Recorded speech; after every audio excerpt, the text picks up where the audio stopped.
Hi everyone, it's great to see you. It's a beautiful morning out here and a perfect time to be updating my bag in a pots. You know I do a lot of planters around the yard. I just find that it allows me to move things around throughout the season and I love it.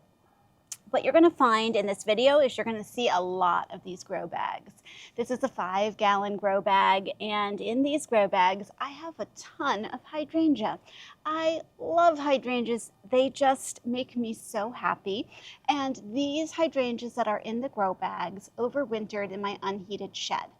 Now, normally I wait till exactly May 1st to bring them out, and they will have started to leaf out. But we had a 10-day forecast that showed we were not getting any freezing temperatures, so I was able to bring them out mid-May. Sorry, not mid-May, mid-April. And they've been sort of sitting around the yard, and if all of a sudden I heard there was going to be a cold snap, I would have gone through the big project of moving them back into the shed. Fortunately, I didn't have to do that. They're looking really good. Now, at the end of the fall, when I moved these into the shed, I moved them in on December 1st. I had made sure they were all defoliated, and if they had any leaves still on them, I had cut those leaves off, and I put them in there. Throughout the winter, I gave them 1 cup of water a month.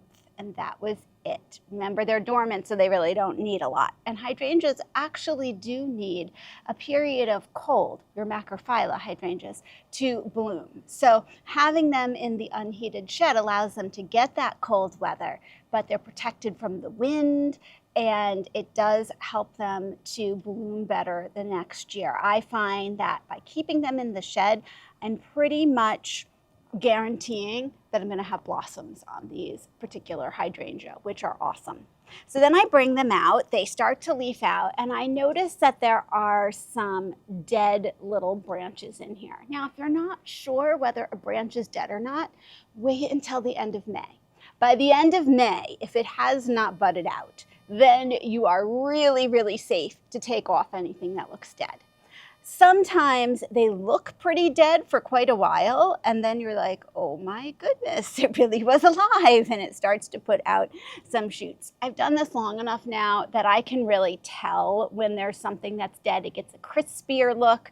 When you run your nail over it, it's not going to show any green that appears, and I'm okay taking off those little dead bits now. So for example, here's a nice green piece. And then I have this little stubby dead part here. This is not going to do anything. I don't think it looks as good, so I just snip it. Is it going to hurt your hydrangea to leave those on longer, or even to leave them on the whole time? No, not going to hurt them. I just tend to be a little OCD, and I'm coming in here and I'm just gonna clean it up a little bit. So entirely up to you whether you do that or not. But I'm going to take a moment to do that.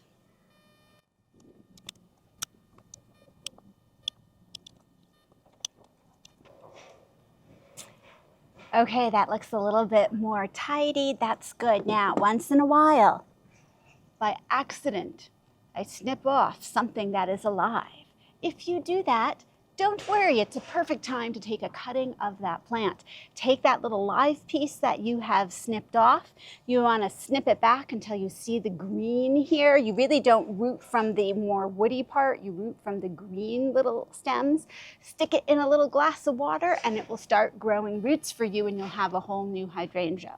So remember, no real mistakes in gardening. You can always fix things. Okay, so this is Cityline Mars. Mars is a gorgeous hydrangea that is a bicolor. It has a nice arching white margin along the petals, and then the center is either going to be your blue or your pink. My Mars plant always gets the corner spot of honor here because it's the only one I have like this. I don't believe they're available in nurseries. You might be able to find some online. You know, the hydrangea varieties cycle in and out very quickly because they're constantly creating new varieties of your macrophylla hydrangea. and a nursery can't carry all of them at the same time. So you're probably going to see at your nursery those that are tried and true, that are your traditional ones that everybody wants, and then your newer varieties. So once you get to 5 or 6 years old, a lot of those varieties are cycling out. So if you're lucky enough to have one of those hydrangeas that isn't as available, take really good care of it. Now over here in the corner, I have my bag in a pot in a pot. The primroses have done great. The bunnies did nibble this side, which you can tell. And this was my beautiful yellow forsythia. Now the forsythia has dropped all its leaves. Boy, it was gorgeous though while it was in bloom. Perfect for that beginning time of spring. But now that it's not looking its best, I'm gonna lift it out. Look at that, beautiful. Put that to the side. And that forsythia is going to just go into the garden just like that in the bag, and it will be fine. It'll have green leaves on it throughout the year. And next spring, when it's looking in its prime again, it will be the focal point of one of my bags in a pot again. Now I can take my city line hydrangea and drop it right in here. Now it's not in bloom yet, but I can't wait until it is. And the nice green tall leaves are going to look really, really well. Good. The primroses, of course, are perennials here. So in a couple days, however soon I can get to it, I'm going to dig these out. I'm going to put them right in the garden. And next year, I will have these beautiful pink flowers bloom in my garden, which is perfect. And I'm going to replace these with some of the annuals that I recently showed you, some of those beautiful tiara blues, tiara pinks, those petunias that will drape over the edge. The other thing you can just see here, let's see if I can tilt. Okay, we're tilted. We have some creeping Jenny coming back here. So last year I had creeping Jenny spilling over the edge. Creeping Jenny will overwinter right in the pot. This pot sat here all winter, this outside pot, no problem. In fact, I'm going to try to turn it again. I have my little pot feet underneath. Look at this. Here's some more poking out, doing really, really well. So if you're thinking, oh, this is kind of an expensive way to trade things out, well, actually, you can choose your plants that are going to overwinter in these rim gaps and come back for you the next year. Great way to do it. And I'm always happy and proud of my little plants when they get back in the spring. So here is City Line Mars, and I have 4 of these big planters up here on the deck. We're going to do all of them. Now this bag in a pot, I have my nursery pot and my large pot here. I didn't do anything in the spring for this. This was back by my fence, back in the back of a garden. I just put it out here. Now you might think that would be heavy to move, but remember I have a pot riser that cuts the pot right about here. And then I only have the dirt in this rim. So actually, and this is a lightweight pot, this is actually really easy for even me to move around, which is awesome. Now this is a wee bit giddy hydrangea. I cannot say enough about wee bit giddy. I know that this is one that is still available in most nurseries, and I've seen it online, Proven Winners has it. Let me see. Garden Crossings has it. I just ordered one from them. It came beautifully. So I would highly, highly recommend Wee Bit Giddy, especially if you're beginning with macrophylla hydrangeas. Wee Bit Giddy stays very small. It's one of your smallest hydrangeas. It only gets to be about 1.5 feet tall, 1.5 feet wide. That's probably what this is right now. This is the 3rd year that I've had it. So once again, this one was in the shed. I have to tell you though, I do have plenty of Wee Bit Giddies in the ground, and they are looking great. So this one is just such a good choice no matter what you're doing. Now take a look at these 2 branches. They both have that sort of dead woody look to them. But look, this one sprouted up top. And this one, if you look very carefully, has a little bud there. I can't tell if this is going to bud or not. So even though they might at first look dead, they are not. I'm going to let them be and see how they come along in the next few weeks. So I'm going to take Wee Bit Giddy. I just like it so much. I want a Wee Bit Giddy close to me up here on the deck so I can sit and have my tea and look at it. This blooms a real bright, a big, bright pink flower for me. And I love that saturated pink color. Now you can turn it to its blue side, but it doesn't really get very blue. It's going to get more deep purple, also gorgeous. And you're going to notice that some of the bag is sticking up here. I could honestly push it in really, really hard, probably. I don't think it's really worth it. You can either fold it back if you don't want it to show. Honestly, the petunias around here are going to grow up so quickly, you will not see this part. But I wanted to show you so you know all my secrets. Okay, let's move over here. This is the third pot on the deck here, and this is still looking stunning. I love it. I could continue to leave it like this. This pine is doing great.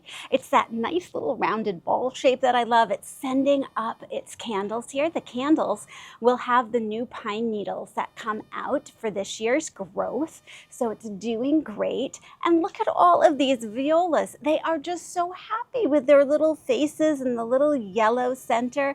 I love it. Your violas and your pansies are going to keep going while it's still relatively cool. So I probably have another couple weeks with them. I think I'm going to leave them for a while and then I'll move them out. This adorable pine is going to get moved into the new dwarf conifer and Japanese maple garden. So I'm going to carefully lift this out. This isn't even in a bag. I'm going to put it in a bag for the rest of the summer, but I got this last fall and I just left it just like that. So that's where you can, instead of doing a bag in a pot, you can do a pot in a pot in a pot. Just gets very complicated to say. Okay, we'll move that over here. And I have chosen this hydrangea Violet Crown to add in here. Violet Crown, I have not really seen bloom yet. I ordered it very, very tiny online. There was only one place I could get a hold of it. I'm dying to see it bloom and see if it's going to be what I expect it to be. So because of that, I am keeping it up here so I can keep a very, very close eye on it. I'm noticing that, you know, it's been in this bag for 3 years. The soil mixture here, the potting mix, has sort of lowered. That just naturally happens. Every few years, often I have to just sort of pull them out and add a little bit of that potting mix. But honestly, it's not a big deal, so I don't worry about that, and it should be fine as I have it in here close by. If I notice that it starts to struggle, it might be something that I consider just redoing the bag. But for now, it seems good. So I'm just going to tuck in the handles and look at how beautifully it just nestles right in. Looks like it's been here the whole time. One more pot up here that I'm going to show you. The fourth pot that I have up on my deck is over here, and I am keeping this obelisk with the fairy lights on it. I've just enjoyed it so, so much. It has a little tiny solar panel here, and it lights up every night and just looks really cheerful. Makes it a little trickier to wedge things in the middle, but we can totally handle it. In the center here, I had another forsythia.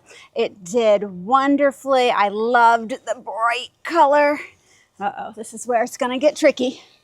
But now we're gonna take the forsythia out and we're gonna squeeze it through the obelisk.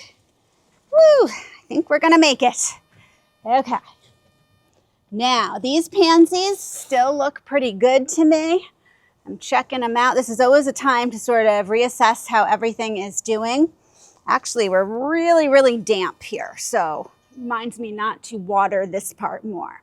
We're going to be putting City Line Vienna in here. The City Line series is a series of hydrangea that City Line Mars I already told you about.